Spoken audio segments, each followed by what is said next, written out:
Hello बच्चों, क्या हाल चाल है। तो जैसा कि हम लोगों ने अपना 2 लेक्चर पिछले यूनिट सेकेंड यूनिट का यानी कि chemical bonding and molecular structure का कंप्लीट कर लिया था। उसके बाद हम लोग आज अपना अगला लेक्चर कंप्लीट करने वाले हैं, जिसमें हम लोग बात करेंगे बच्चा सॉल्वेशन एनर्जी की। किसकी बात करेंगे हम लोग?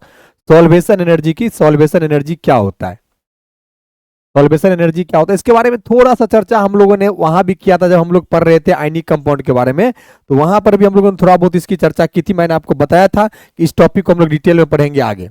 ठीक है, तो आओ स्टार्ट करते हैं हम लोग अपने सॉल्वेशन एनर्जी को बिना टाइम लगाए। तो गौर से समझना, इजी सा टॉपिक होता है, छोटा सा टॉपिक होता है, आसानी से समझ जाओगे।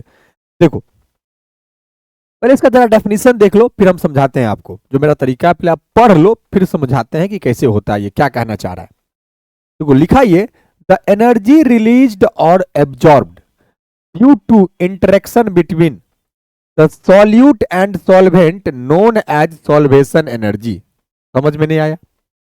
अब इधर सुनो, यहां समझाते हैं। मान लो मेरे पास कोई एक सॉल्वेंट है, एक एग्जांपल लेके समझाते हैं, अच्छे से समझ में आएगा।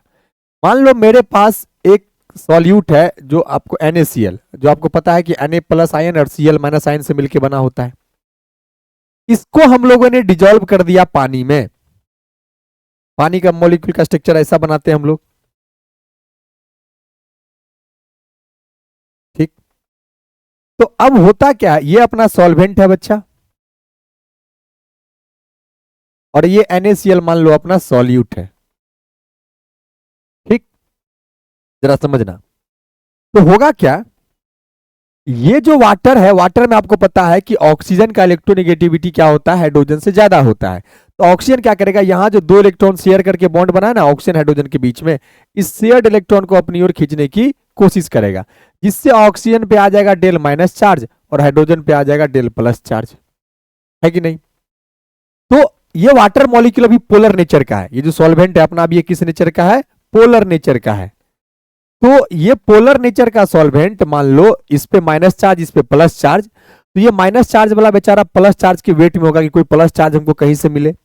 ये प्लस चार्ज वाला अपने किसी माइनस चार्ज वाले के वेट होगा कि कहीं से हमको माइनस चार्ज मिले। है कि नहीं? तो जैसे ही आप इसमें NaCl डालोगे, ये वाटर मॉलिक्यूल से खुश हो जाएगा, बहुत ज्यादा खुश हो जाएगा। अच्छा अच्छा, देखो आ गया आ गया। कौन आ गया?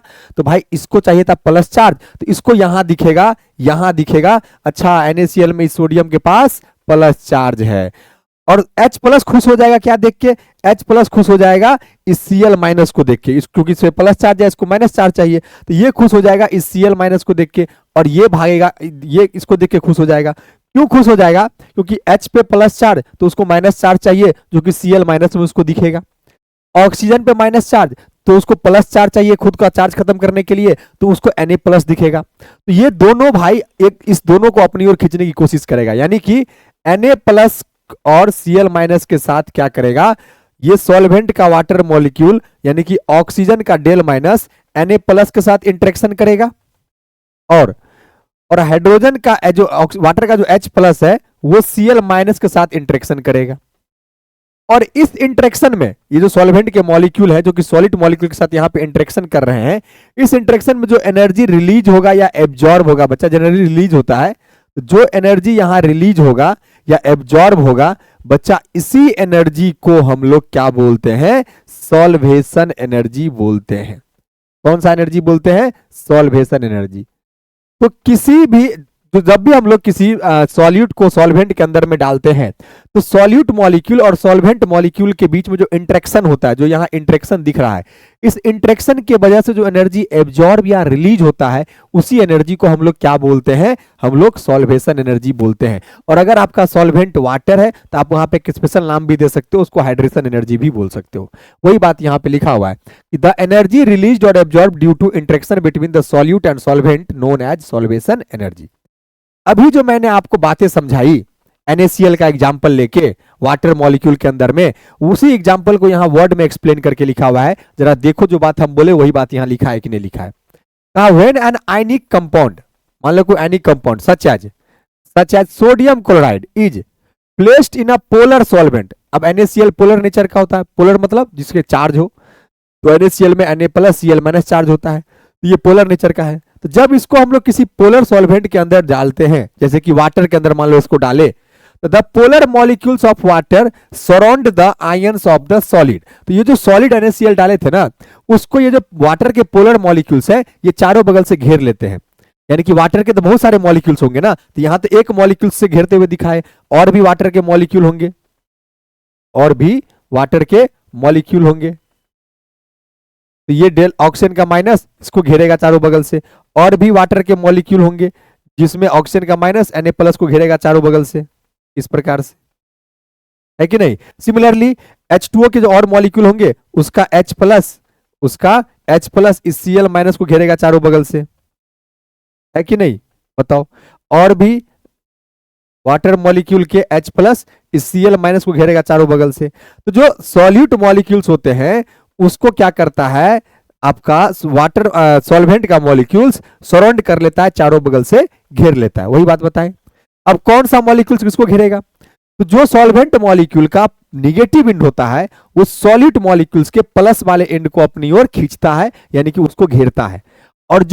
और जो आपका सॉल्यूट का निगेटिव मॉलिक्यूल्स होते हैं, निगेटिव एंड होते हैं, उसको सॉल्वेंट का प्लस वाला चारों बगल से घेरता है। तो वही बात यहां बोल रहा है कि the polar molecules of water surround मतलब होता है चारों बगल से घेरना, surround the ions of the solid. ठीक।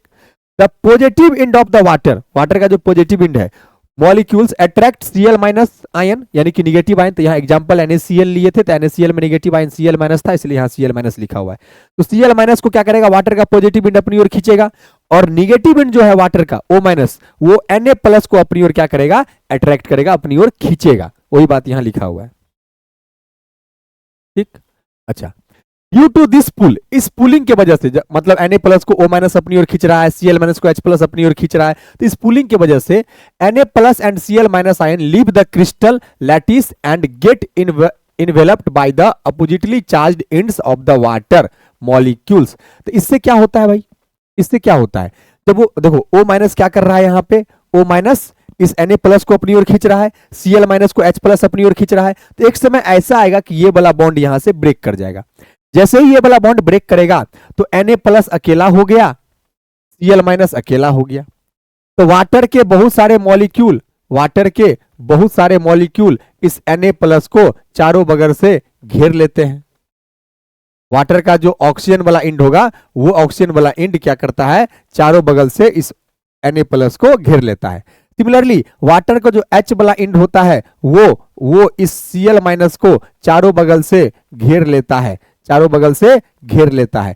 और इस प्रोसेस को हम लोग बोलते हैं बच्चा सॉल्वेशन। इस प्रोसेस को हम लोग क्या बोलते हैं, सॉल्वेशन। कि जब पूल करता है, जब सॉलिड मॉलिक्यूल्स के पॉजिटिव एंड को सॉल्वेंट मॉलिक्यूल का नेगेटिव एंड खींचता है, और सॉलिड मॉलिक्यूल के नेगेटिव एंड को सॉल्यूशन का पॉजिटिव एंड जब खींचता है, तो ये NH जो आपका आयनिक क्रिस्टल होता है ना, उस आयनिक क्रिस्टल का जो बॉन्ड, आयनिक क्रिस्टल में जो बॉन्ड होता है ना आयन के बीच में, वो बॉन्ड ब्रेक, मान लो हम इसको इधर ऐसे खींच रहे हैं तो ये बॉन्ड ब्रेक कर जाएगा। तो बॉन्ड ब्रेक करेगा तो Na+ अलग हो गया, Cl- अलग हो गया। अब Na+ को वाटर के चारों मॉलिक्यूल चारों बगल से घेर लेंगे कि आ जाओ तुम मेरे घेरे में आ जाओ, क्योंकि उसको प्लस चार्ज चाहिए था, क्योंकि ऑक्सीजन पे माइनस चार्ज है। और Cl- को वाटर का H+ इन चारों बगल से घेर लेगा। तो उसको घेर लिया, इसी प्रोसेस को हम लोग सॉल्वेशन बोलते हैं। इसी प्रोसेस को क्या बोलते हैं, सॉल्वेशन बोलते हैं हम लोग। और वही बात यहां लिखा होगा, पढ़ो कि due to this pull the Na+ and Cl- ion leave the crystal lattice and get enveloped by the oppositely charge end of the water molecules. Water molecule के ऑपोजिटली चार्ज एंड के द्वारा इन्वेलप कर लिया जाता है, यानी कि उसको चारों बगल से घेर लिया जाता है। That is sodium chloride dissolve in water. और इस जब ऐसा हो जाता है तो हम लोग बोलते हैं कि NaCl पानी में घुल गया। घुलने के पीछे कारण यही होता है, कोई चीज तो पानी में आपको दिखता नहीं है घुलने के बाद, वो रीजन ये होता है कि उसको घेर लेता है सॉल्वेंट के मॉलिक्यूल चारों बगल से। अगर ये सॉल्वेशन का प्रोसेस हुआ तो बोलेंगे वो चीज पानी में सॉल्युबल है, सॉल्वेशन प्रोसेस नहीं होगा तो बोलेंगे वो चीज पानी में सॉल्युबल नहीं है। ठीक है, तो वही बात बोला, that is sodium chloride dissolve in water through Na+ and Cl- ion. ठीक। The process of enclosing by an ion, ये जो आयन को इनक्लोज करने का प्रोसेस है, ये जो आयन को इनक्लोज करने का प्रोसेस है, इसी प्रोसेस को by water molecules called hydration, या इसी को हम लोग सॉल्वेशन भी बोलते हैं। इसी को हम लोग सॉल्वेशन भी बोलते हैं। तो अगर इस टॉपिक के बाद आपको पिक बनाने का मन करे एग्जाम में अच्छा सुंदर सुंदर, तो आप ये वाला पिक बना देना, ये वाला बना देना, और ऐसे तोड़ते हुए दिखा देना, जो पिक यहां बताएं इसको बना देना। नहीं मन करे तो सीधा लिख देना, फिर भी बना देना, अच्छा लगेगा, एग्जामिनर खुश हो जाएगा। अब होता क्या है देखो, अब जब यहां पे ये इंटरेक्शन हो रहा होता है, तो इंटरेक्शन यानी कि यहां पे एक बॉन्ड बन रहा है, और बोले थे कि बॉन्ड बनने में एनर्जी रिलीज होता है बच्चा, बॉन्ड बनने में एनर्जी रिलीज होता है मेरे भाई। तो जो बॉन्ड बनने में यहाँ जो H2O का मॉलिक्यूल आने पर के साथ बॉन्ड बना रहा है, तो यहाँ से एनर्जी रिलीज हो रहा होगा, यहाँ से भी एनर्जी रिलीज हो रहा होगा। तो ये जो एनर्जी रिलीज होता है ना, इसी एनर्जी को हम लोग बोलते हैं क्या, हाइड्रेशन या सॉल्वेशन एनर्जी। हाइड्रेशन या सॉल्वेशन एनर्जी, यही बात तो अभी आपको पीछे बताए थे डेफिनेशन में, यही बात तो यहाँ पीछे लिख बताए हैं definition. The energy release due to interaction between solvent molecules. समझ गए? अच्छा, अब हम लोग यहाँ बात करेंगे, ऐसे कुछ फैक्टर्स होते हैं बच्चा जो हमारा अफेक्ट करता है सॉल्वेशन को, या फिर हाई सॉल्युबिलिटी, मतलब कोई चीज पानी में कितना ज्यादा सॉल्युबल होगा वो, या किसी सॉल्वेंट के अंदर में कितना ज्यादा सॉल्युबल होगा, ये कुछ बातों पे डिपेंड करता है। यानी कि सॉल्वेशन को या सॉल्युबिलिटी को कुछ फैक्टर्स अफेक्ट करते हैं। कौन कौन? पहला, लैटिस एनर्जी। अब भाई ये लैटिस एनर्जी क्या होता है? अगर सॉल्वेशन आपको हाई चाहिए, यानी कि आप चाहते हो कि कोई चीज पानी में बहुत ज्यादा घुले, तो घुलने के लिए ये वाला प्रोसेस होना पड़ेगा ना भाई, ये वाला प्रोसेस होना पड़ेगा ना। और ये प्रोसेस होने के लिए क्या होना होगा? ये प्रोसेस होने के लिए इस बॉन्ड को टूटना होगा। ये बॉन्ड टूटेगा तब तो Na+ बाहर जाएगा, Cl- बाहर जाएगा। अब सोचो O- Na+ को खींच रहा है अपनी ओर, जहां से कौन सा एनर्जी रिलीज हो रहा है? Hydration energy. H+ Cl- को खींच रहा है अपनी ओर, तो यानी कि यहां बॉन्ड बन रहा है, तो यहां से कौन सा एनर्जी रिलीज हो रहा है? Solvation energy. अगर ये सॉल्वेशन एनर्जी, और यहां जो आयन के बीच में एनर्जी है, इस बॉन्ड को तोड़ने के लिए, आयन के बॉन्ड को तोड़ने के लिए जो एनर्जी देते हैं, उसी को तो हम लोग लैटिस एनर्जी बोलते हैं। याद आया? लैटिस एनर्जी यही पढ़ाए थे ना। तो सोचो, अगर ये सॉल्वेशन एनर्जी जो यहां से रिलीज हो रहा है, अगर वो लैटिस एनर्जी से कम हो, यानी कि इनके बीच में जितना इंटरेक्शन है, उतना इंटरेक्शन का एनर्जी अगर यहां से रिलीज ना हो, तो क्या ये बॉन्ड टूट पाएगा? नहीं टूट पाएगा। अगर नहीं टूट पाएगा तो ये प्रोसेस नहीं हो पाएगा, यानी कि ये आप लोग बोलोगे कि वो चीज पानी में सॉल्युबल नहीं है। तो यानी कि अगर पानी में किसी चीज को अच्छे से सॉल्युबल होना है, तो इस बॉन्ड का वीक होना जरूरी है, ताकि आसानी से टूटे और Na+ को चारों बगल से वाटर मॉलिक्यूल घेर ले, Cl- को चारों बगल से H2O मॉलिक्यूल घेर ले। तो लैटिस एनर्जी जो होता है, अगर वो कम है किसी आयनिक कंपाउंड का या किसी सॉल्यूट का, तो मतलब उसकी सॉल्वेशन की प्रोसेस, यानी कि उसका सॉल्युबिलिटी बहुत हाई होगा। तो हाई सॉल्युबिलिटी के लिए इसका मतलब लैटिस एनर्जी का कम होना जरूरी है। वही बात यहां लिखा हुआ है कि lattice energy be should be less. Lattice energy क्या होना चाहिए? कम होना चाहिए। लैटिस एनर्जी हाई सॉल्युबिलिटी के लिए कम होना चाहिए। तो पहला पॉइंट जो अफेक्ट करता है वो ये है। दूसरा, सॉल्वेशन एनर्जी। अब देखो, सॉल्वेशन एनर्जी, ये जो सॉल्वेशन एनर्जी यही था ना, यहां जो बॉन्ड का इंटरेक्शन हो रहा है जिससे ये एनर्जी रिलीज हो रहा है, ये एनर्जी जितना ज्यादा होगा, इसी एनर्जी, यही रिलीज एनर्जी यहां पे लैटिस एनर्जी को तोड़ने के लिए उपयोग में आता है। तो अगर ये एनर्जी ज्यादा है, तो आसानी से लैटिस एनर्जी टूट जाएगा।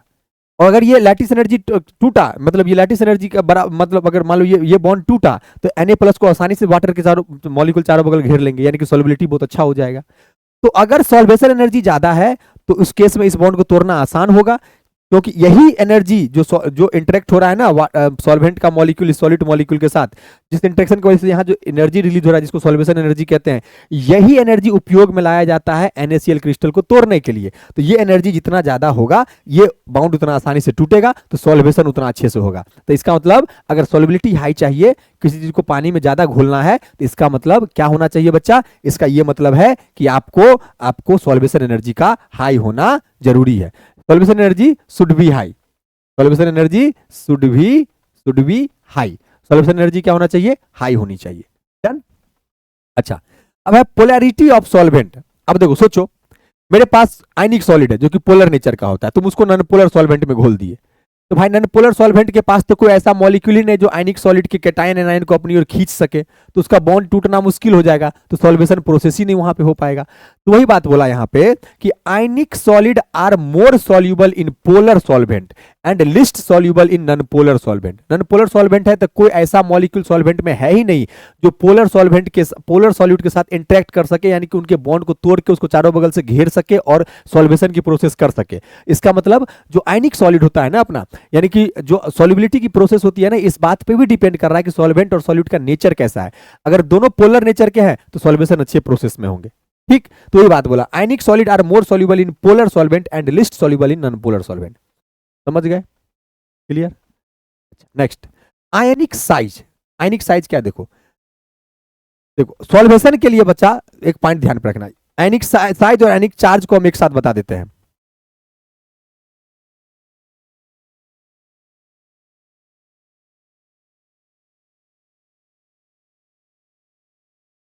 देखो, आयनिक चार्ज और आयनिक आयनिक साइज और आयनिक चार्ज को एक साथ यहां पर समझाते हैं, समझना। सोचो, अगर मान लो अपने पास कैटायन है और एनायन है, आयनिक सॉलिड तो कैटायन एनायन से ही बनता है, तो कैटायन और एनायन के साइज की बात करोगे तो कैटायन का साइज क्या होना चाहिए? Size of cation, size of cation should be less, यानी कि कैटायन का साइज कम होना चाहिए, छोटा होना चाहिए, should be smaller, should be small. और एनायन का साइज क्या होना चाहिए? Size of anion should be high. तो अगर कोई अपने पास, मान के चलो, अगर अपने पास कोई आयनिक सॉलिड है तो उसमें कैटायन का साइज जितना छोटा होगा उसकी सॉल्युबिलिटी उतनी बेटर होगी, सॉल्वेशन उतना अच्छा होगा। या एनायन का साइज जितना ज्यादा होगा उसकी सॉल्वेशन उतनी ज्यादा होगी। क्यों? रीजन ये होता है कि अगर मान के चलो हाइड्रोजन का साइज छोटा है तो एनायन का साइज बड़ा है, तो एक छोटा और एक बड़ा आयन के बीच में जो बॉन्ड बनता है वो वीक बॉन्ड बनता है। कैसा बॉन्ड बनता है? Weak bond. अगर ये बॉन्ड वीक होगा तो तोड़ना आसान हो जाएगा।